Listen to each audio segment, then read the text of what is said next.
그래서 지금 나오는 게 이런 얘기가 나옵니다. 효도는 알겠는데 제일 좋은 사상이라는 거를. 근데 부모님들이 나보다 더 여유롭게 사시는데 내가 용돈을 드려야 되는 거예요? 막 이런 얘기가 나와요. 근데 사실 이 부분은 피케티 얘기랑 비슷해요. 이미 자본에 의해서 축적된 그런 자산의 크기가 수입이 더 노동보다 더 빠르게 늘고 있기 때문에 부모들이 더 부자. 그렇죠. 전 세대가 더 부자라는 거예요. 그러다 보니까 이제 그 다음 세대 입장에서야 부모님이 더 부자이신데 저희가 도와야 돼요? 이런 것도 나오고요. 또 한 가지는 부모님이 예전 같았으면 본인들의 자산을 나눠주시는데 좀 너그러웠고 그다음에 상속의 시점도 빨랐단 말이에요. 네. 이제 그렇지가 않고 장수하시기 때문에 본인도 연명에 대한 준비를 많이 하셔야 되거든요. 아, 진짜 그렇더라니까. 그러니까 예전처럼 이렇게 막 굉장히 수월하게 줄 수 있는 상태가 아닌 거예요. 나도 많은 시간 동안에 생존해야 되기 때문에 네. 그러면 이제 서로 좀 덜 주고 덜 받자의 모드로 가고 있는 중에 기존 가치관과 여기에 따른 어떤 불일치가 나오고 있는 거라 볼 수 있습니다. 그러니까 상속 받으면 70대더라고. 그러니까 70대 돼서 이제 부모로부터 회사를 상속받으면 그 2세는 그냥 70세까지는 자기가 하고 싶은 것도 못 하고 회사에서도 1인자도 아니고 아니 그래서 70대 이제 3대가 있잖아. 그래서 70대 아들한테 상속을 하려고 해보니까 40대 어차피 손자가 너 세금 한 번 더 내지. 그러니까 그냥 건너뛰고? 건너뛰고 일사오칠구로. 그렇게 가가지고 그러니까요. 그런 경우가 있어요. 영국의 찰스 왕태자처럼 이렇게 70대 돼서 왕위를 물려받는 일이 막 벌어지고 있는 거죠. 그래서 1년쯤 됐네요. 돌아가신 지 퀸. 그러네요. 추석 때 그때 돌아가셨는데. 그래서 지금 조사를 보더라도 셀프 부양으로 빠르게 움직이고 있어요. 스스로. 예, 스스로. 알아서. 내가 노후 준비하고 그다음에 알아서 하겠다는 얘기가 노후 나오고. 준비는 스스로 해야 된다. 그렇죠. 그렇지 않고 가족에게 무조건 의지하겠다는 거는 급격히 줄고 있어요. 예전에 무조건 우리 아이들이 당연히 날 돌보겠지였다가 와, 이제 그렇지가 않은 걸로 그러네. 보고 있는 겁니다. 98년만 해도 그게 90%였네요. 그렇죠. 대안이 없었기도 정신이 했었고 없어. 또 그 당시만 하더라도 당연히 그렇게 하는 것이었고 이런 상태였다는 거죠. 자, 재밌는 건 이렇게 되면 이제 내가 내 삶을 스스로 온전히 준비하는 거예요. 예전에 뭐였냐면 어른은 내가 모시고 나는 그 다음 세대가 보는 거였어요. 그러니까 이제 가족이 하나의 유닛의 출발점이자 가장 작은 것이었기 때문에 네. 우리가 해결하는 거였어요. 이제 그렇지가 않고 난 나, 아이는 아이 이런 식으로 이제 분절되어서 각자 해결하는 거죠. 그러면 젊어집니다. 이유가 다 스스로 해야 돼요. 그렇지. 예를 들어서 요즘 그거 나오거든요. 키오스크 네. 가는 곳마다 있는데 뭐 맥도날드건 버거킹이건 다 있어요. 나이 드신 분 너무 잘하세요. 이제는. 예, 왜 그러냐면 사방에 그래요. 그리고 또 한국이 스마트폰 활용률이 전 세계에서 가장 수익권 국가예요. 그러다 보니까 카톡도 하고 다 하는데 뭐 못하겠어? 그러면서 배우시거든요. 어허. 이유가 안 배울 수가 없는 게 거기서 주문을 사람이 안 받아요. 그러니까 이제는 안 할 수가 없는 상태가 돼버리는 거예요. 그러다 보니까 이제 어떻게 되느냐. 젊어지려는 시도가 나오는 게 보입니다. 자, 보시면 이런 게 있어요. 이번에 이명웅 씨가 그 콘서트를 새로 여시는데 예. 근데 일주일 동안의 체조 경쟁에서 하는 콘서트가 아유. 올 솔드 아웃. 음. 몇 초 만에 끝났다는 거예요. 네. 그래가지고 그거를 막 광클해가지고 티켓을 얻어주는 자손들이 가장 효자 효녀라고 막 나오고 있거든요. 근데 예전에도 당연히 그랬지만 체조 경기장을 일주일을 매진시킨다. 한국에 그런 뮤지션이 거의 없어요. 그래가지고 이만큼의 엄청난 화력을 가지고 있는 네. 새로운 세대가 나온 거죠. 그럼 이분들은 젊어지신 거예요. 재밌는 건 뭐냐면 네. 논문이 있는데 31살 이후부터는 새로운 음악을 안 듣는데요. 듣던 음악 듣고 평생을 네, 듣는 계속. 거죠?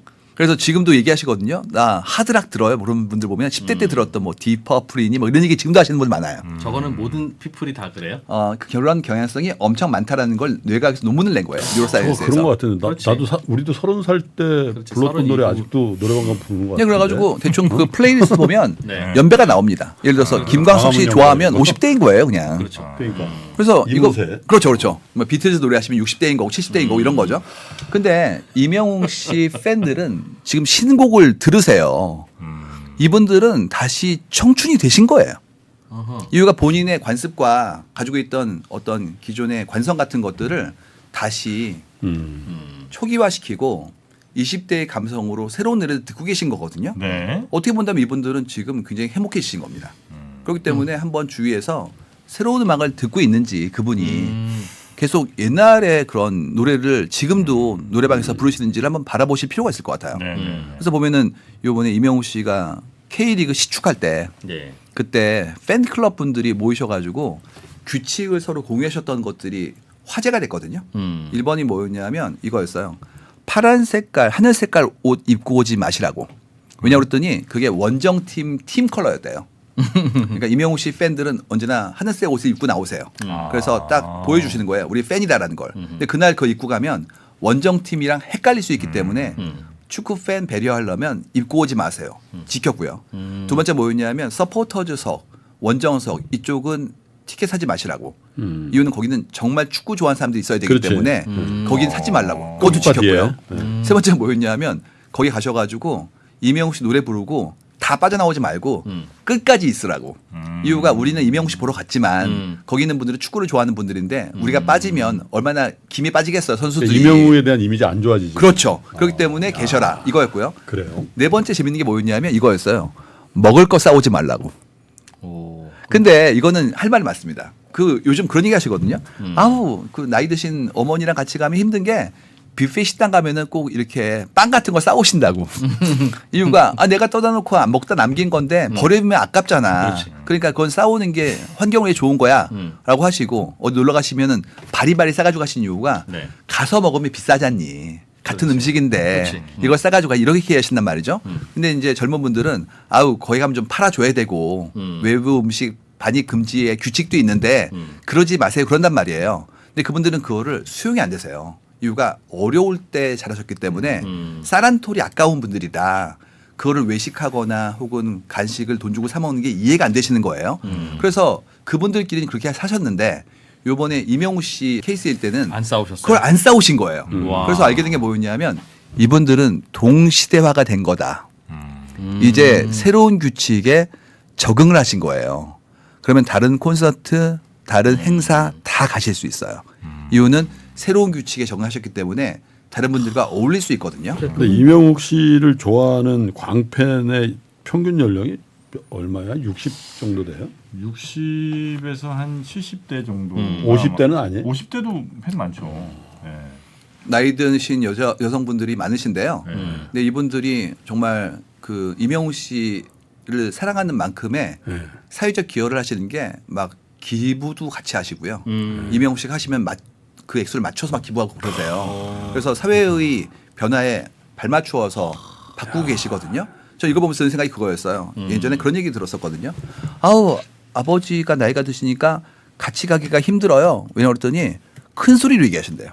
식당 가면 그냥 가져오라 그래 막 그러세요. 좀 반말하시고 다 그러시지 않는데 그다음에 막 뭐 식당 앞에서 막 이렇게 가래침 같은 거 막 뱉으신 분도 계시고 그다음에 이쑤시개 물고 나오시고 그다음에 식당 앞에서 담배 피우시는데 하지 마시라고 그러면 옛날엔 식당에서 담배 폈어 막 이런 얘기 하시고 근데 그분들 특징이 뭐냐면 이런 얘기 하세요. 옛날에는 버스에서도 폈다니까. 그러니까 비행기에서도 폈는데요. 그 요즘 사람들이 유난 떠는 거고 왜 이래 이때부터 우리는 함께 있기가 어려워지는 거예요. 아하. 옛날 얘기를 자꾸 하실 때 옛날엔 그랬으니까 지금이 유난이고 내가 더 솔직한 사람이기 때문에 사람들이 이렇게 가식 떠는 것처럼 규칙 바뀐 거는 수용할 수가 없어. 이런 분들이 나온단 말이에요. 이명우 씨 팬클럽은 그렇지 않다. 그렇지 않은 거예요. 그래서 이게 공존 그다음에 함께 가는 사람들과의 공명 이런 부분들을 지금 애호로부터 출발해서 새롭게 장착하신 거다라는 거 교육 알게 된 거예요. 시스템이네. 이명욱 씨 정말 대단한 맞아요. 것 같아요. 사회화예요, 사회화. 제사회화. 제사회화. 네. 근데 그게 돼야 80까지 일할 수 있어요. 그러니까 체력이 된다고 80까지 일할 수 없다니까요. 저 무서운 얘기 듣고 있는데 이런 얘기 들어요. 그러니까 이제 작년쯤 고용 때문에 오셔가지고 일도 많이 도와준다고 하는데 그 고객들이 그런 얘기 하신대요. 오셔서 말씀하시는 게 너무 고압적이라서 무서워요. 막 그런 얘기 나온다는 거예요. 예를 들어서 뭐 현장에서 이렇게 매장에서 말씀하시는 거예요. 이런 살품 설명 같은 거 그래서 고객이 오셔가지고 설명해 주시길래 저 알고 있는 부분인데 그랬더니 일단 들으라고. 젊은 사람이 어른이 얘기하면 들어야지. 그래서 내가 지금부터 열심히 외웠으니까 차근차근 들으라고 막 위축된다는 거예요. 그래가지고 이게 쉬운 문제가 아닌 게 마음속에 어른은 얘기하시고 젊은 사람은 듣고 그리고 다 들은 다음에 의견을 얘기하는 것도 가급적 하지 않는 게 좋고 이런 생각을 가지고 계시니까 어려운 거죠. 아니 저 그 영화가 있잖아요. 인턴이라 로버트 니로나. 아. 그거 제가 2번인가 봤는데 아, 그게 뭐 현실에서 가능한 건지 잘 모르겠는데 하여튼 그런 정도라면 그런 로봇들로 정도라면 같이 일해볼만 하겠다. 네. 그런 생각이 하겠더라고요. 현명하고 인자하고 그다음에 설명할 때도 좀 더 친절하고. 친절하고 그런 분들이죠. 근데 여기서 제일 슬픈 건 어떤 거냐면 막상 그렇게 좀 험하게 말씀하시는 분이 모르신다는 거예요. 본인이 스스로 그렇게 얘기하는지를. 그런 걸 몰라요. 예, 맞아요. 모르십니다. 예를 들어서 왜 이렇게 찡그리고 얘기했어요 그랬더니 사실은 노안이었어요. 그래가지고 이렇게 잘 안 보이시니까 찡그린 거였는데 상대가 보기에는 왜 그렇지. 저한테 이렇게 표정이 안 좋으세요? 뭐 이런단 말이에요. 네. 또 한 가지는 귀가 안 들리셔가지고 큰 소리 얘기하신대요. 자기 얘기가 안 들리니까. 근데 그거를 저한테 왜 소리 지르세요? 이렇게 얘기하는 것도 있거든요. 그러니까 같이 생활해 본 경험이 적기 때문에 본인의 습관이 어떻게 상대에게 불편한지에 대한 걸 모르고 계신 거예요. 어떡하냐. 여튼 뭐 저희가 지금 핵 개인의 시대에 뭐 여러 현상들에 대해서 지금 새로 깨닫고 있는데 그러면 결국 우리 뭐 젊은 세대건 혹은 뭐 좀 연배가 있는 세대건 어떻게 할 거냐를 이제 좀 알려주셔야 될 것 같습니다. 그죠? 네. 그 미정산 세대는 지금 상당히 불안감을 가지고 있어요. 네. 왜 그러냐면 내가 지금의 그런 삶을 구가하기 위해서 노력해야 될 것이 길어지는 게 보이고 이유는 세계가 길어졌으니까 그다음에 사회적 연대로서 함께 공조해 왔던 상호 부조 시스템이 조금씩 옅어지는 게 보이고 네. 그리고 그만큼의 지원을 할 수 있을 만큼의 새로운 기회라는 건 아직은 안 보이잖아요. 예를 들어서 AI가 오면 없어지는 건 보이는데 나올 건 사실 눈에 안 보이잖아요. 그러니까 불안감이 좀 커지거든요. 이럴 때일수록 본인의 내실에 대한 부분들을 좀 더 많이 봐야 될 것 같아요. 내실. 내가 어떤 형태의 기회를 가지고 있고 내가 가지고 있는 사회로부터의 어떤 니즈라고 할 수 있는 부분들 그런 기대가 더 확고한지를 좀 봐야 될 것 같거든요. 이제 그 얘기를 좀 해보도록 하겠습니다. 네. 그 존경 얘기인데요. 이거 보세요. 이게 뭐 책인데 이런 게 있어요. 직장인을 위한 직장 예절, 직장 예절 뭐 이런 것들인데 내용들이 어떤 거는 꽤 의미 있는 것들도 있고요. 예를 들어서 뭐 대화할 때 조심할 것도 있고 네. 어떤 거는 불합리한 것도 있어요. 어떤 게 있냐면 이런 거 있어요. 뭐 무조건 선배보다 먼저 가 있어라 뭐 이런 거. 그다음에 뭐 일찍 가서 뭐 때에 따라서 예전 방식은 뭐 저것도 하고 좀 청소도 좀 해놓고 제일 재밌었던 거 그거였어요. 인사의 각도를 얘기해 줘요. 15도, 30도 뭐 이런 거. 그러니까 배웠어요 옛날에 연수 받을 때. 진짜로요? 15도 인사와 그룹 30도 인사가 연주가 달라요? 오. 15도 인사와 30도 인사가 달라요. 그러니까 임원을 만났을 때 각도와 고참 사원을 만났을 때 각도가 살짝 차이 나죠. 그러니까 이 얘기를 지금 분들한테 하면 정말 놀랄 거예요 아마. 제가 옛날에 들었던 제일 재밌는 얘기는 뭐였냐면 뭐 그룹에서 뭐 성공하신 분이라는 분이 이런 뭐 사람들 만나는 매너 가르치는 분이었어요. 지금 기억나는 게 그분이 성공하신 얘기를 해주는 거였어요. 뭐였냐 했더니 90도로 숙이고 회장님이 가실 때 따라서 움직였대요 이게. 고개를 들지 않고. 들지 않고 이렇게 옆으로. 근데 유행이 회장님이 그때 돌아보신 거예요. 그래가지고 어이구 저런 훌륭한 분이 있나. 그래가지고 중용되었다는 그런 이상한 얘기를 들었습니다. 노룩이네 노룩. 진짜 그분은 그게 성공의 방정식이라고 믿고 계세요. 그때는 그게 지금도. 또 그럴 수도 있겠죠. 그래서 네. 제가 드는 생각 뭐였냐면 그분의 일은 뭐지 이런 생각이 들었어요. 그렇지. 예, 일은 뭐지? 자 지금 어떤 상태냐? 이게 불일치가 나오는 게 이런 거 나와요. 그 어떤 그런 새마을금고인가가 뉴스에 나왔는데 이사장님이 문건을 전달해 줬대요. 제목이 직장 상사에 대한 예절이에요. 상사가 부르면 즉시 일어서고 직무 외의 일을 강요하는 상사까지 알맞게 섬겨야 된다. 상사가 화를 내도 성장의 영향소로 삼고 자잘못을 떠나 순종한 자세를 갖자. 어쩌습니까? 그러니까 그분 얘기는 뭐냐면 이걸 내가 쓴 게 아니다. 누가 쓴 게 있는데 참고하라고 준 거다. 이런 얘기인데 그분이 주셨으면 보란 얘기고 보면 지키란 얘기잖아요. 그러니까 마음속에 뭐가 있냐면 상사, 부하. 내가 당신보다 위에 있고 당신은 아래에 있고 이 수직적인 형태의 서열에 대한 것들을 정확히 가지고 있는 거예요. 네. 그러다 보니까 내가 한 얘기는 무조건 옳고 당신이 한 얘기는 무조건 그르다. 뭐 이런 식으로 가기 시작하면 이제 무서워지는 거거든요. 그래서 이 모든 게 전부 다 가지고 있는 조직과 시스템에 대해서 우리가 예전 방식의 잘못된 관행을 지금도 가지고 있지 않는가에 대한 부분을 바라보는 겁니다. 아까 얘기했던 미정산 세대가 나옵니다. 무슨 얘기냐면 나는 선배한테 잘했는데 너는 어떻게 등산을 안 가니 나랑 같이. 내가 야근을 하고 있는데 어떻게 너는 안 남을 수가 있니. 이 모든 게 전부 다 나온단 말이죠. 이제는 창작을 AI가 하는데 뭘. 바뀌었어요. 이제는 창작도 AI가 해요. 뭐 이런 잡지의 커버 스토리에 들어간 이미지를 AI가 만들어요. 네. 그러니까 디자이너분 도움 안 받고도 만들 수 있죠. 그러면 어떻게 되냐면 관리자가 사라져요. 왜냐하면 개인은 직접 해요. 그리고 조직은 프로세스화 시킵니다. 자동화시켜요. 그렇기 때문에 개인은 본인이 했으니까 관리자가 필요 없어요. 조직은 전체가 흐름처럼 움직이기 때문에 관리자가 필요 없어요. 관리자가 없어집니다. 관리자는 일을 받아서 쪼개고 분배하고 과정을 체크하고 취합한 다음에 그거를 나중에 전달하는 사람이 관리자인데 그렇죠. 이제 이 물론 프로세스가 전부 다 자동화되기 시작했다고요. 그렇기 때문에 본인을 관리자라고 정의한 분은 존재하지 않는 직업을 하고 있다고 주장하는 꼴이 되고 만 거예요. 이 얘기를 했더니 어떤 부장님이 저한테 얘기하셨어요. 아, 우리 때는 과장되면 아무것도 안 했는데 이 얘기를 하시더라고요. 그래가지고 봤더니 뭐였냐면 이거였어요. 부족하지 새로 들어온 사람이 그렇기 때문에 그분의 일을 봐주는 거고 그게 숙성이 되어가지고 결과가 나오면 그거는 우리의 결과이기 때문에 내가 대표를 전달하는 것이다 이렇게 배웠다는 거예요. 그러다 보니까 각자가 완전체로서 일을 하게 되면 그분이 할 수 있는 기여가 사라지잖아요. 근데 그분은 아직까지도 예전에 낭만적인 생각을 가지고 있기 때문에 본인의 역할이 없었다는 걸 모르고 있는 거예요. 그래서 이런 분일수록 특징이 뭐냐면 같이 모이길 바래요. 왜냐하면 각자의 기여가 정확하게 산정되지 않길 희망하는 겁니다. 뭉쳐가지고 묻어가야 되니까. 그렇죠. 묻어가야 되는 거예요. 이러니까 이제 어떤 일이 생기냐. 그 모든 걸 혼자 하는 사람이 나오기 시작해요. 그냥 이 사람이 그 12살 래퍼인데요. 네. 작사, 작곡, 편곡, 그다음에 연주, 래핑, 노래, 촬영, 편집, 배포까지 혼자 다 합니다. 네네네. 12살? 12살이에요. 이제 시스템이 다 있기 때문에 내가 특별한 누군가에게 이렇게 기대하거나 혹은 도움을 얻을 필요 없게 되는 거예요. 그런 분들이 나올 수밖에 없는 게 옛날에 이런 식이었다고요. 방송 만들고 싶은데요. 그러면 일단 훌륭한 대학에 가야 돼요.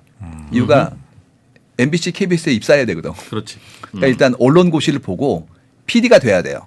그다음에 이제 예능 교양, 보도 시사 골라가지고 만들면 되는 거였죠.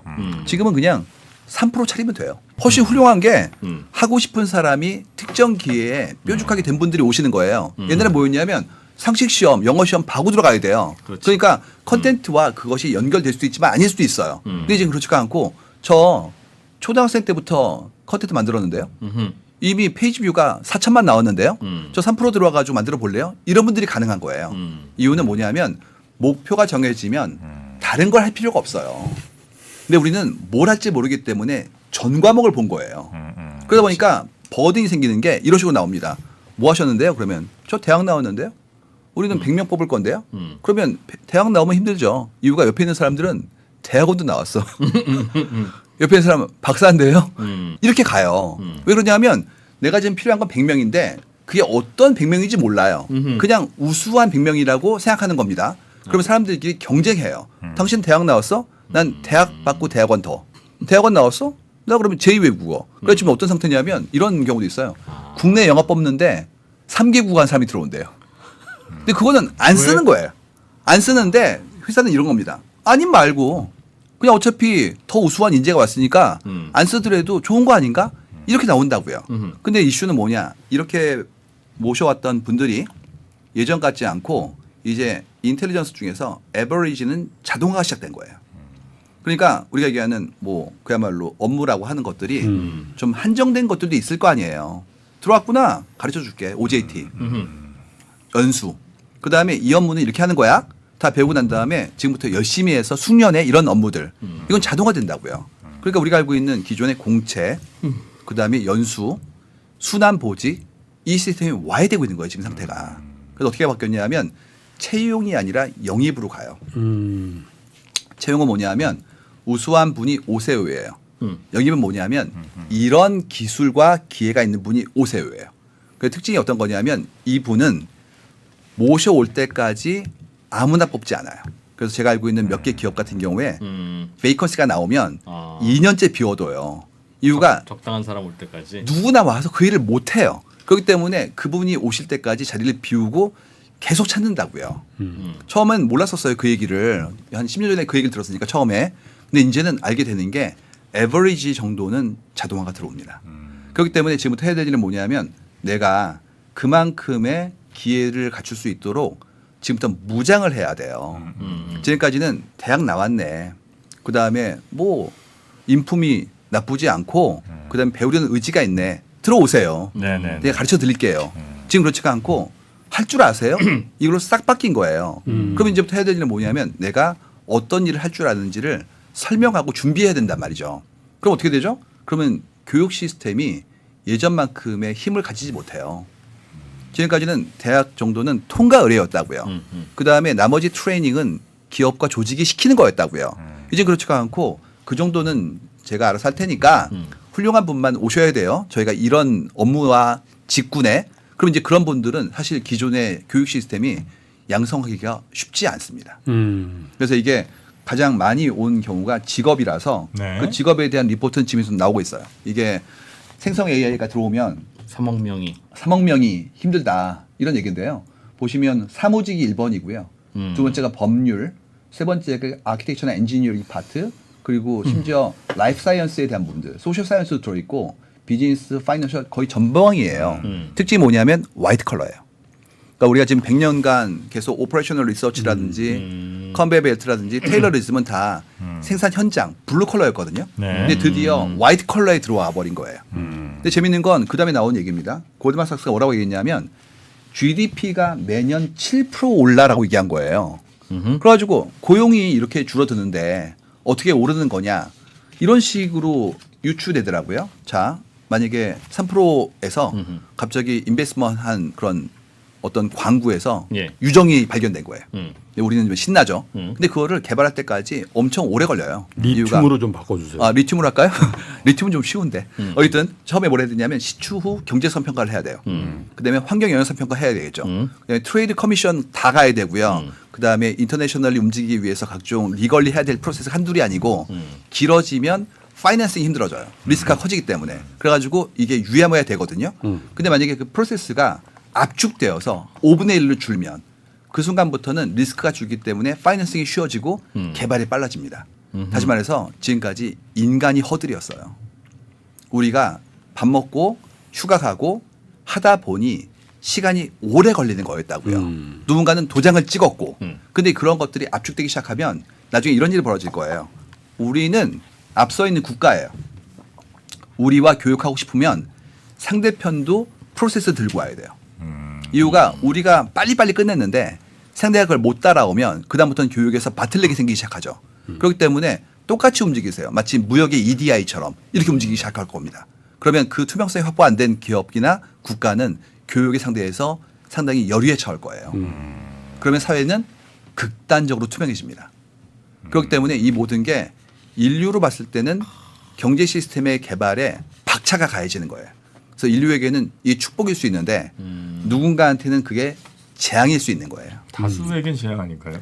이제 직군이 지금 어떻게 나오고 있냐면 이거는 포브스 리포트인데요. 파이낸스 앤 뱅킹, 미디어 마케팅, 그다음에 리걸 서비스가 가장 임팩트 받는다고 나와요. 이 업의 특징이 뭐냐면 언어가 정돈돼 있어요. 나름의 방식대로 규칙화되어 있는 정교한 언어를 사용하거든요. 두 번째로는 데이터가 많아요. 콜프러스가 쌓였기 때문에 러닝이 쉬워요. 세 번째로 제일 중요한 건데 이 업무가 부가가치가 높아요. 돈을 잘 법니다. 네. 그래서 원래 돈을 잘 벌면 자동화가 들어옵니다. 이유는 ROI가 높아요. 그만큼의 투자를 했는데 결과가 적게 나오면 투자에 동인이 생기지 않아요. 그렇기 때문에 그런 얘기 하더라고요. 잘 벌면 들어온다. 못 벌면 걱정할 필요 없다. 안 들어온다. 제일 좋은 거 뭐냐고 그랬더니 근근히 먹고 사는 게 제일 좋대요. 굳이 AI에 투입하는 원가가 안 나오는 안 나오는 곳. 예. 아. 그래서 생각했던 건 뭐였냐면 그러면 근근히 먹고 사는 것도 나쁘지 않겠다. 근데 이제 근근히 먹고 사는 게 내가 싫어하는 일이면 천연 같잖아요. 매일 힘든 일을 해야 되니까. 그래서 제가 이번에 책에서 좀 했던 국리는 뭐였냐면 근근히 먹고 사는 것도 나쁘지 않다. 재밌는 일을 하면 내가 그 일을 좋아하면. 그래서 저는 이 채널을 보시는 독자 여러분들께서도 네. 다 경제적 자유라든지 이런 거 고민하시는 분 많잖아요. 좋아하는 거 하셔서 근근히 먹고 사는 거 어떨까 이런 생각을 합니다. 이 판이 커지면 그때부터는 경쟁이 격해져요. 그렇기 때문에 내가 좋아하는 일 오래 하고 그 축적된 자산이 쌓이고 그를 기반으로 지혜로워지는 쪽에 일을 하시면 어떨까 이런 생각을 좀 하죠. 뭐가 있을까? 3프로 TV? 그건 제가 하면 되는데 이 두 분은 어떡하지? 저는 3% 글로벌입니다. 아 글로벌 멋지네요. 예. 근데 그거는 근근이가 아니라 굉장히 큰 일일 것 같은데. 그렇죠. 정부는 뭐 일당백이냐?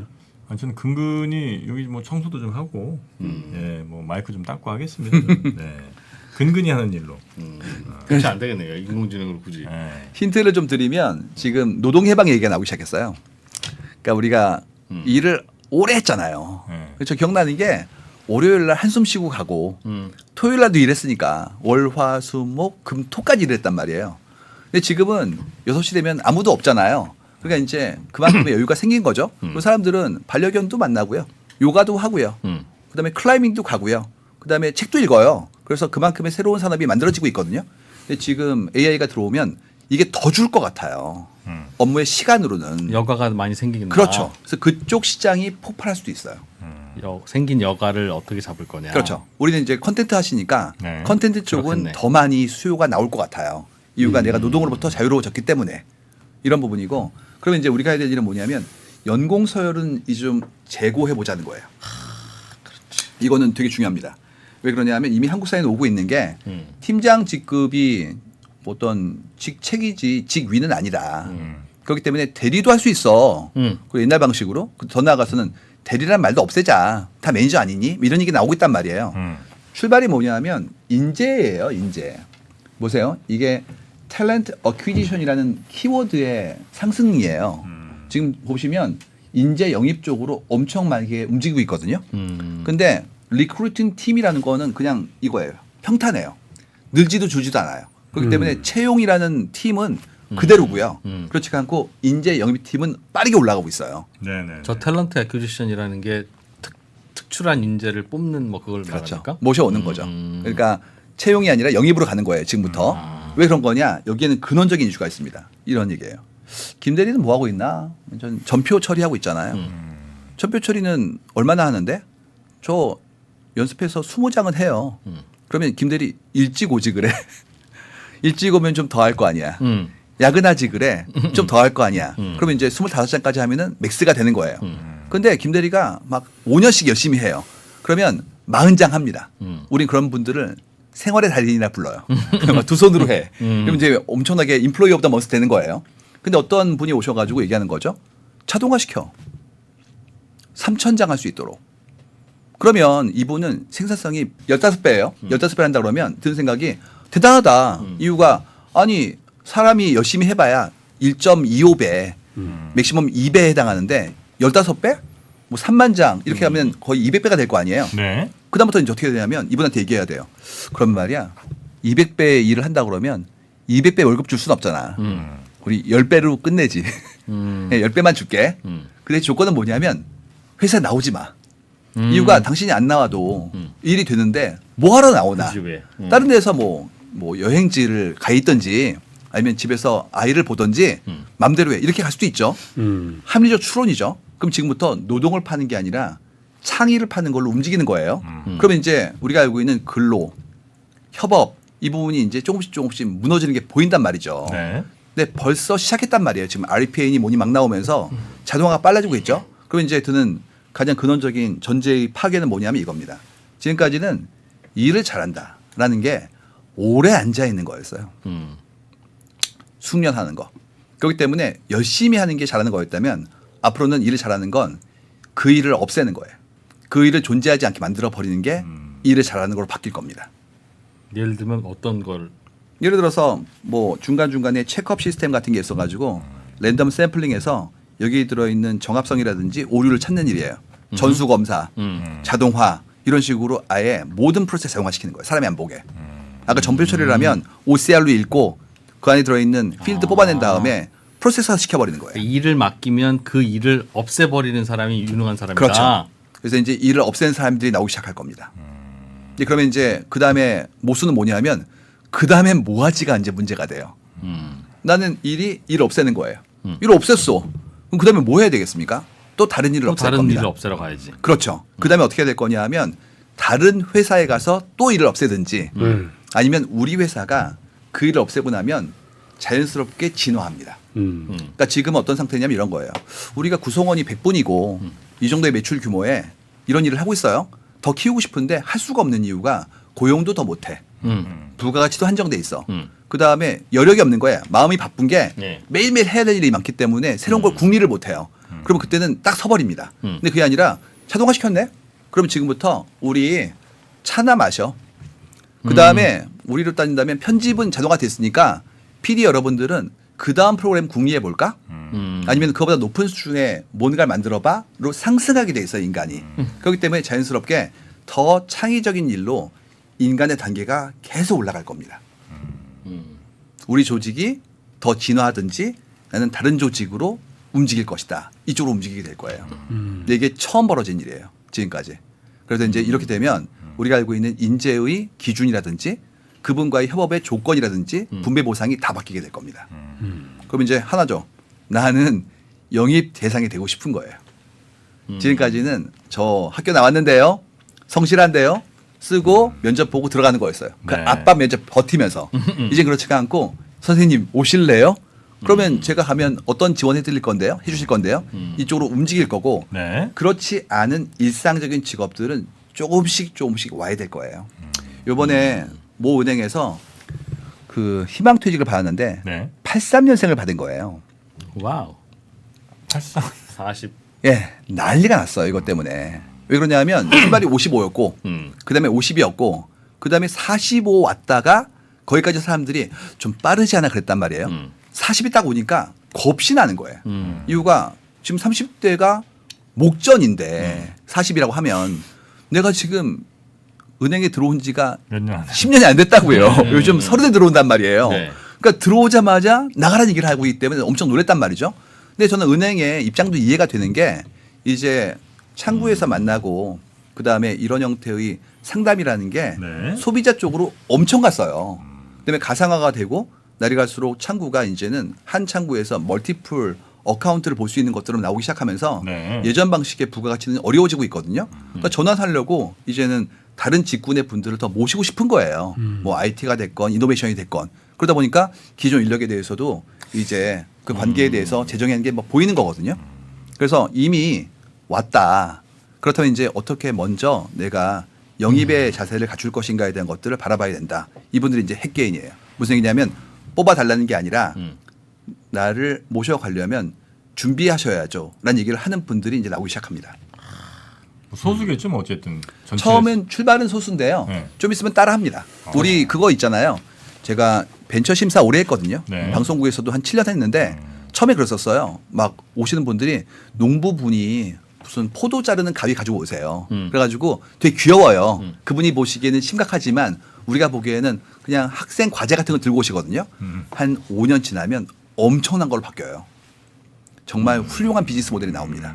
그렇기 때문에 이게 물꼬를 튼 거고요. 네, 네. 한 분, 두 분이 영입이 되면 나중에 그쪽으로 확 움직일 거예요.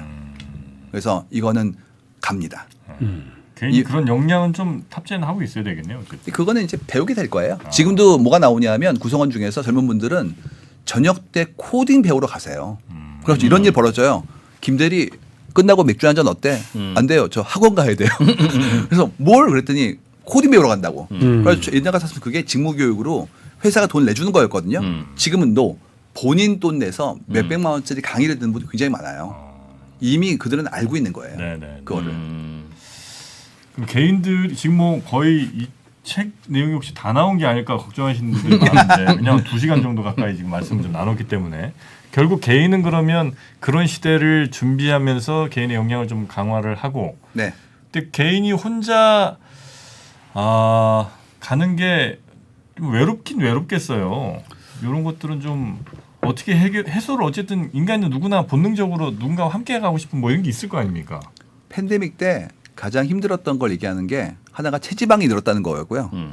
두 번째는 외로움이 커졌다는 걸 얘기하시는 분들이 엄청 많이 나오거든요. 우울감도 커지고 네.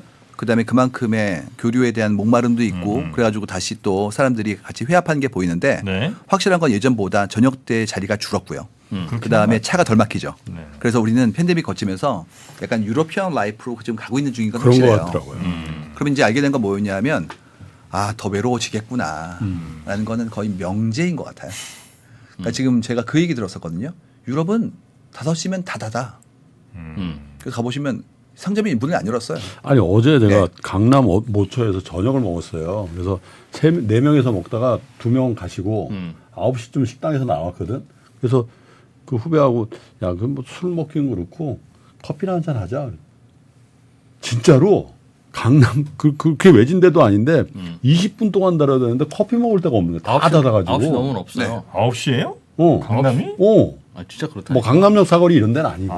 그런데 그래서 이제 결국 20분 동안 큰 길 건너가지고 그래도 좀 이렇게 술집도 있는 골목에 가서 맥주를 마실 수밖에 없어. 와, 깜짝 놀랐네. 나 그래서 뭐 가면 뭐 수박도 뭐 9시면 옛날에 뭐 커피숍 뭐 24시간 뭐 그런 거 아니야? 없더라고.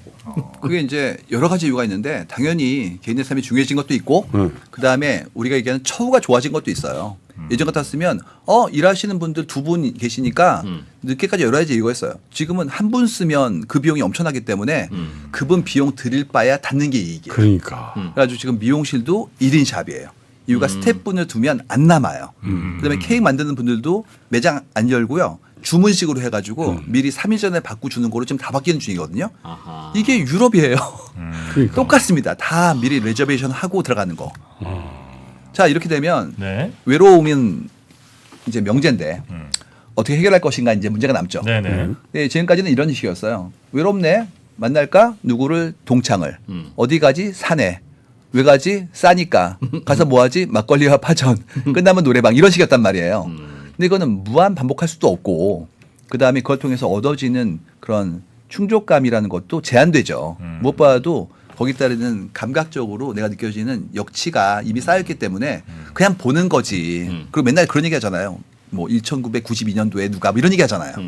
내 얘기가 아닌 옛날 과거에 다른 사람 얘기를 하다 보면 지치거든요. 그래서 지금 나오는 건 수평적인 그런 애호의 공동체 같은 부분들이 좀 보여요. 아까 보였던 팬클럽이 되었건 동호회가 되었건 아니면 반려를 같이 바라보는 모임이건 이런 식의 대상자가 나의 기호와 연결되어 있는 부분들로 가는 게 보이거든요. 이게 제일 중요한 게 나이를 잊는 거예요. 이유가 나이를 인식하는 순간부터 다시 또 그 안에서 서열을 요구하거나 아니면 거기 따르는 커뮤니케이션의 어려움을 토로하는 게 너무 많이 나오기 때문에 그런 동호회의 특징이 몇 살인지도 얘기하지 않고요. 심지어 본인의 직업도 말하지 않고 그다음에 본인이 가지고 있는 다른 퍼스널 인포메이션을 안 주는 경우도 많이 나오거든요. 그래서 철저하게 내가 좋아하는 거, 내가 뭔가 쌓은 거 이렇게 움직이는 걸로 가게 될 거예요. 그럼 이제 남는 건 뭐냐면 내가 좋아하는 게 뭔지를 찾는 게 남겠죠. 지금까지는 동창 그다음에 어렸을 때 같이 놀았고 사회적 백그라운드 같은 사람들의 모임으로 한정됐단 말이에요. 이제 그거는 쉽지 않아요. 그리고 그렇게 되면 숫자가 줄어요. 맞아요. 계속 이탈하고 안 되더라. 편찮으실 수도 있고 또 싸우기도 하고 이러니까 그런 부분들을 어떻게 넓게 가냐가 행복감의 중심이거든요. 그래서 나이를 모르는 상태에서 서로 존중하는 그런 새로운 교류의 방식을 탑재하는지가 생존의 첫 번째가 될 거예요. 그러니까 만나자마자 몇 살이야, 몇 학번이야, 어이구 엄마가 나랑 나이가 같네 그런 얘기는 제발 안 하고 그냥 뭐 젊은데 훌륭한 분, 나는 나이가 들어 노력한 사람, 대등한 사람 이렇게 가야 되는데요. 이 연습이 필요하고요. 맞아요. 그리고 그러다 보면 어느 순간인가 언어를 배워요. 그런 얘기 하시거든요. 저분은 말투가 옛날 분이세요. 그다음에 좀 고압적이세요. 이게 전부 다 현행화와 동시대화가 좀 적게 되신 분이에요. 이유는 계속 그 연령대만 얘기했기 때문에 새로운 언어에 대한 감각과 사용 자체가 제한된 경우거든요. 그래서 그거는 교류의 대상을 좀 넓히고 그다음에 이런 컨텐츠를 많이 보시면 배우잖아요. 언어를. 그런 게 좀 요구될 수 좀 있습니다. 진짜 하지 말아야 될 그런 질문들이 있긴 있더라. 이제. 몇 살이야? 어디 살아? 뭐, 아버지 뭐 하시노? 뭐, 좀 학교 끔찍하죠. 어디 나왔어? 뭐 네. 이런 거. 근데 그거를 예전에는 어땠었냐면 당연히 알아야 되고 그걸로 얘기를 했으니까. 그러니까. 예를 들어서 아버님 그거 하시면 뭐 철물점 잘 되셔 뭐 이렇게 얘기했단 말이에요. 지금은 당신이 뭘 좋아하고 당신이 생각하는 삶에 대한 방향성에 대해서 들어있는 애호에 대한 것들로 움직인 것이지 예전처럼 그의 개인정보로 간 건 아니라는 얘기예요. 그래서 이 모든 게 결국 서사로 갑니다. 서사는 뭐냐면 나의 삶의 이력이자 전체의 얼개를 설명하는 스토리예요. 예전엔 그게 이런 식이었어요. 학교 나왔는데요. 그다음에 직장 다녔는데요. 이 정도였단 말이에요. 누구의 아들 딸이었는데 이 정도였는데 지금 그렇지가 않고 당신이 지금까지 시도한 건 무엇이고 그때 얻은 건 무엇이고 심지어 좌절도 있어야 돼요. 그냥 성공만 했다는 거는 불가능하잖아요. 그쵸. 그건 윤색된 거기 때문에 또 성공만 하면 배울 수 있는 그런 레슨이 적거든요. 네. 그래서 매일매일 했던 좌절과 성장의 기록들이 남으면 본인의 서사가 되죠. 그 서사를 만들면 서사로 얘기하는 거예요. 내가 이런 꿈이 있었고 살아왔고 경험은 그러하며 당신의 꿈과 함께 비교하고 어우러질 때부터 드디어 사람과 사람이 만나는 부분들이 만들어지게 되는 것이죠. 여기서 가장 중요했던 건 어떤 거였냐면 확장해서 이제는 좀 유지로 간다는 부분이에요. 저희가 지금 보고 있으면 예전처럼 이렇게 막 올라가는 건 이제 어려울 것 같아요. 그러니까 인구가 계속 늘고 뭐 그렇겠죠. 네. 시장이 활성화되고 그다음에 언제나 베러 투마로 이거는 쉽지 않은 게 뭐 지금 기후 위기도 결국에는 탄소를 우리가 지금까지 엄청 썼던 것들에 대한 반작용 네. 그다음에 또 패권주의라든지 보호무역주의로 가는 것도 전부 다 시장의 확장이 더 이상 안 됐을 때 본인 것 지키고 싶어하는 그들의 욕심 같은 것들이 전부 다 한꺼번에 결합된 거거든요. 네. 한국은 또 지금의 산업 구조가 개편돼야 되는데 그거는 아픔이 있고 쉽지 않잖아요. 그러다 보니까 예전처럼 이렇게 뭐 두 자릿수는 고사하고 1, 2%대로 가는 것도 정말 감사할 수밖에 없는 상태로 가고 있는 거예요. 그럼 어떻게 되냐면 지금을 잘 살아야 돼요. 지금을. 이게 계속 확장하면 지금은 좀 손해보고 나중에 잘 될 거야. 이런 모드였단 말이에요. 근데 데이터를 봤더니 저성장이 얘기한 지가 10년도 더 됐어요. 그러니까 우리가 알았던 거예요. 올 거라는 걸. 인구랑 똑같이. 그래서 지금은 맨날 나올 때 저성장이 문제다고 했지만 문제이거나 문제가 아니거나 아니라 현상이에요. 그럼 지금부터 해야 될 일은 뭐냐면 그걸 극복하려는 노력은 해야겠지만 그렇지 않더라도 살 수 있는 체계를 갖춰야 됩니다. 그렇기 때문에 지금부터 확장이 안 될 상태에서의 각자의 고을에 대한 부분들을 한번 만들어 보자는 얘기를 꼭 해드리고 싶어요. 이게 너무 중요한 게 추석 때 했던 우리 서로의 괴롭힘 얘기가 있거든요. 있잖아요. 뭐 일단 한에서 몇 등 정도 아니야. 5만 원 내고 해야 되는 거지. 저 질문하려면. 이 스토리가 이런 식이에요. 조카 만나면 이랬다 이런데요. 몇 학년이니? 이미 끝난 겁니다. 그것도 모르고 있는데 무슨 얘기를 해요. 딱 봐서 중학생 같으면 공부 잘하냐. 몇 등 하니? 뭐 어느 학교지? 뭐 이런 거. 그다음에 대학생이면 뭐 취직 준비 다 했니? 이런 이상한 얘기들. 취직했다 그러면 결혼 안 하니? 결혼하면 뭐라는 줄 아세요? 그 애는 안 낳냐? 애 낳으면 다시 얘기하는 게 걔는 공부 잘하니? 한 바퀴 돌아서 괴롭히는 거야. 이유가 당신이 힘들어할 얘기를 던지는 거예요. 너의 문제. 왜 그러죠? 이유는 공감해주고 싶지만 사실은 그게 내가 먼저 살았기 때문에 뭔가 도움을 줄 수 있지 않을까에 맞아요. 대한 아주 좀 얇은 생각. 음. 그래서 이제 공감을 얘기한 괴롭힘으로 간단 말이에요. 그러니까 이제 얘기는 뭐냐면 그럴 바에 돈 달라는 거예요. 난 괴로우니까 돈을 내고 하라고. 제일 좋은 건 왼쪽 질문 없이 돈만 주는 게 제일 좋아요. 그래서 이번에 제일 중요한 건 뭐냐면 기준은 각자에게 있는 거다. 그냥 강요하지 마라. 예를 들어서 결혼 안 하니? 그러면 할 수도 있고 안 할 수도 있죠. 근데 그거를 당연히 해야지 한 순간부터 그를 내가 그럼. 나의 삶으로 자꾸 끌어당기는 거예요. 근데 이게 좋은 걸 수도 있지만 그는 싫어할 수도 있죠. 그렇기 때문에 얘기하지 말라는 얘기예요. 이게 유퀴즈 나왔던 재밌는 거였는데 잔소리와 조언의 차이는 뭘까요? 그랬더니 잔소리는 왠지 모르게 기분 나쁜데 충고는 진짜 기분 나쁜 거라고. 하지 말라고요. 둘다. 그래서 지금 저희가 세대 뭐 얘기 나올 때마다 늘 나오는 농담 같은 게 있어요. 제일 싫은 게 뭐예요? 그랬더니 부장님이 앉아봐 그러는 거래요. 앉아봐. 왜냐 그랬더니 그냥 그 수요 없는 공급으로 묻지 않는 충고를 한대요. 난 질문한 적이 없어. 근데 그렇지 않고 앉아봐. 요즘 힘들지. 대리 땐 말이야. 이런 얘기를 하는 순간부터 갑자기 막 안드로메다로 간다는 얘기예요. 부장님은 그게 일인데. 부장님이 원래? 심심한 거예요 그때. 그렇지. 마침 비었는데 이 사람이 보인 거죠. 어. 더 싫은 건 뭐냐고 그랬더니 이거라고요. 이 얘기 말이야. 김대리 기분 나쁘라고 하는 얘기는 아닌데 이미 기분 나쁘다고. 그 얘기 듣자마자. 야. 골이 다르면 나의 관심과 애정이 필요하지 않은 경우가 생길 수도 있어요. 그거보다 더 기분 나쁜 건 뭔지 아세요? 뭐죠? 김대리 요즘 너 뭐 하냐? 너무. 요즘 바쁘냐? 그 얘기는 안 바쁘다고 느끼고 있다는 거에 대한 그러니까. 그런 얘기를 하는 거죠. 그래서 이 모든 게 기준이 다른데 왜 자꾸 상대편을 나의 기준으로 얘기하냐는 거예요. 더 나쁜 분은 뭐냐면 나 때는 말이야. 그때는 GDP가 1,000불 때였고 그다음에 집에 못 갈 때였고 근데 야속하다 아니다 얘기하는 것 자체가 사실은 어불성설이라는 얘기예요. 그렇기 때문에 김대리를 바꾸려 하지 말고 부장님이 김대리의 삶을 이해하며 김대리처럼 살자. 이유가 세상이 김대리처럼 가고 있다는 얘기를 꼭 드리고 싶었어요. 그래서 핵개인은 어떤 분들이냐면 이런 분들이에요. 당신은 훌륭해지기 위해 태어나지 않았어요. 당신은 부양을 위한 도구로 태어나지 않았습니다. 돌봄의 끝은 자립이고 자립의 끝은 내가 나의 삶을 잘 사는 거예요. 그렇기 때문에 각자 잘 살고 잘 사는 사람들이 서로 본인의 자유의지로 돕자. 그렇지가 않고 누군가가 도와줘야지만 사는 그런 구도로 가는 것은 양쪽 모두를 위해서도 옳지 않다는 부분들을 던지고 싶은 거였습니다. 각자 잘 살자. 네. 그리고 그때 이격이 있는 시대적 아픔이 있기 때문에 함께 도우자. 제도나 시스템이 있으니까 네. 같이 그 부분을 돌보는 건 해야 된다. 이런 얘기를 꼭 드리고 싶었어요. 부장님 얘기를 마지막으로 하나만 던져드릴게요. 네. 저희가 했던 얘기 중에서 이게 있었어요. 부장님은 좋은 분이에요. 근데 이제 어떤 부장님은 아직 사회 적응이 좀 어려운 분들도 있으니까 그 얘기를 제가 농담 삼아 했던 것이었는데 뭐냐면 이겁니다. 부장님요? 존경하죠. 한 5분? 5분을 존경한다는 네. 게 무슨 소리예요? 이분이 우리 회사 구매 시스템 만든 분이에요. 네. 그러면 인정, 리스펙이에요. 구매에 대한 모든 걸 알고 있어. 야. 체계화를 가지고 있어. 그렇기 때문에 그분은 존경해요. 하지만 부장님이 생각하는 사회의 올바른 방향이라든지 아니면은 우리가 응당 나아가야 될 바, 개인의 책무 이 부분은 전문가가 아니라고요. 그렇기 때문에 동네 아저씨 지금. 그렇죠. 그렇기 때문에 본인이 현재의 위치가 본인 생각에 그보다 우월한 것처럼 느낀다고 해서 모든 분야에 대해서 얘기하거나 주도하면 안 된다는 얘기입니다. 존경할 만큼만 딱 하겠다 이거군요. 그렇죠. 그 대신 5분의 존경은 진심이어야 돼요. 그 얘기는 부장님이 그 구매 시스템도 본인이 안 만들었으면 그 존경도 어려워요.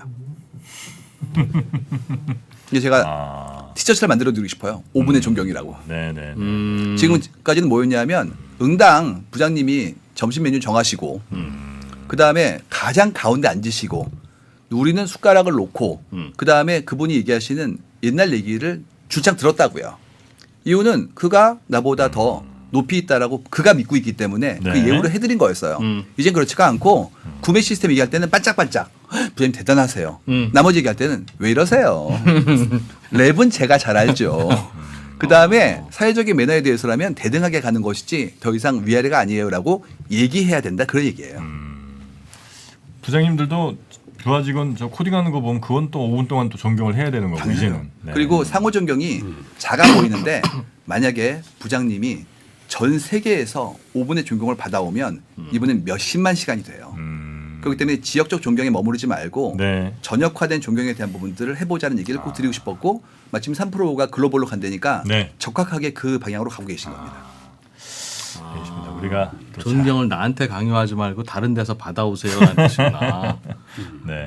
그만큼 우리가 존경받을 만한 뭔가를 했는지를 한번 좀 우리가 좀 돌아보면서 괜히 그런 것도 없는데 나를 좀 존경해 주기를 은근히 그게 바랬다면 무슨 네, 태도나 반성해야 과업이 되겠네요. 저 뭐가 아니라 저거군요. 과업. 그러니까 인정은 내가 한 게 제일 큰 거예요. 누군가한테 그걸 요구하잖아요. 그럼 그 순간부터 이런 얘기가 나옵니다. 왜 인사 안 해? 왜 15도만 인사해? 나는 30도 받아야 되는데. 아유. 그럼 그때부터는 허례허식이 아니라 사실은 나에 대한 혐오가 밑에 깔리게 돼요. 왜냐면 그걸 요구했으니까. 네네. 근데 정말 훌륭한 분이라면 나도 모르게 고개가 숙여지잖아요. 그렇기 때문에 진정한 존경의 출발점은 본인이 스스로에 대해서 인정하는 거예요. 그다음에 상대가 인정해 주면 좋은 거고요. 아니면 그냥 그거는 안타까울 것이 아니라 당연한 거라고 볼 수도 있어요. 네, 이유가 네, 그가 그걸 존경을 해야 될 이유가 없으니까. 우린 지금까지 과도하게 내가 직급이 높아 나이가 많아 그렇다면 내 얘기를 들어야지. 그다음에 당신은 응당 나에게 존경을 보여야지라는 생각을 갖고 있었던 거예요. 이젠 아닙니다. 자발적 존경을 얻기 위해서라면 네, 내가 네. 스스로의 인정을 얻을 수 있을 만큼의 자기의 치열함에 대한 부분들을 고민해 봐야 됩니다. 알겠습니다. 오늘 아마 이 방송 보시면서 스스로 뜨끔뜨끔하셨던 분들이 굉장히 많았을 것 같은데 그 포인트들 잊지 마시고 잘 좀 돌아보셔서 이제는 좀 새롭게 바뀌는 시대에 본인을 잘 좀 맞춰 나가시길 바라겠습니다. 그나저나 걱정입니다. 지금 네. 이게 100만 조회가 나오면 책 100만 권이 안 팔리는 얘긴데. 그러나 걱정할 필요가 없는 게 오늘 얘기해 주신 건 이 책의 한 챕터 정도죠? 오늘 얘기 드린 게 전체 5챕터 중에서 한 챕터 반 정도. 네, 걱정하실 필요가 없습니다. 네. 자, 오늘 영상 보시고 또 책에 관심 한번 가져보시고 서점 가서 한번 읽어보시는 것도 그래요. 한번 추천을 해드릴 만한 일인 것 같습니다. 네. 고령화 시대의 유일한 답은 오래 일해야 되는 건데 음. 오래 일하기 위해서는 오늘 해주신 이야기 몸에 장착해야 된다. 네. 혼자 한번 잘 살아보겠습니다. 또 다음 그럼. 기회에 우리 각자 혼자 돼서 한 번씩 또 뵙도록 한 번 더 하겠습니다. 하기로 한 거 아니에요, 이거? 지난 10월에 뵙고 네. 다시 1년 만에 10월에 뵀잖아요. 네. 이렇게 1년 만에 뵈니까 반갑고 이렇게 뵀으면 좋겠습니다. 네. 제가 이번에 시대예보라는 책을 내게 된 게 시대를 미리 좀 예보를 드리고 싶었어요. 아, 미래는 어떨 것이다. 지금 기후 변화가 너무 심해가지고 네네. 옛날에는 뭐 비 와요 그랬을 때 우산 맞지 그런 거였거든요. 지금은 하천 가면 큰일 나요. 그래가지고 이게 너무 그 급격해지는 바람에 예보가 중요해지고 있거든요. 네. 그래서 AI 나오고 이러다 보니까 시대 변화가 빨라가지고 네. 예보 보시는 게 좋을 것 같다는 생각해서 이름을 지었습니다. 아, 시대 예보. 네. 그러네요.